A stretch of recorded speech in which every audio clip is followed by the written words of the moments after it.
Welcome to the Moodle for Beginners course. This course is designed for new teachers who will be using the Moodle learning management system for the first time. This course is comprised of 5 modules. In Module 1, we will be going over introductory items related to Moodle. In this lesson, we will be going over a brief introduction of what this course entails and the number of lessons and the different modules that are available to you.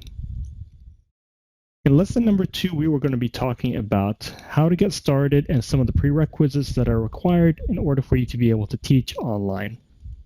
In lesson 3, we will cover dashboard navigation, and in lesson 4, we will go over instructional features available to you in the learning management system. In lesson 5, you will create your profile on Moodle, and then we will move on to module 2, which is designing your course. The first lesson under that module is creating the layout for your course, followed by the format and the course setup and ensuring that your course is appealing and visually attractive to the students. In lesson 8, we are going to cover the implementation of the course design. In module 3, we will be covering the process of building your course in Moodle.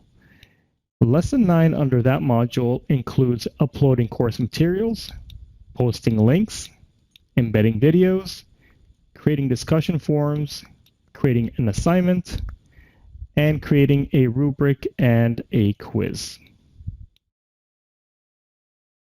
We will then move on to module 4, which is a communications module, and the lessons covered under that module include posting announcements, contacting students, setting up virtual meetings,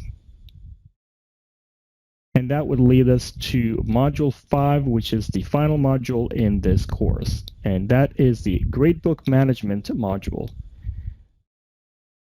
Lesson 19 under that module is configuring your gradebook, followed by grading an assignment, and then concluding with taking attendance. Thank you for completing lesson 1, and I look forward to seeing you in lesson 2.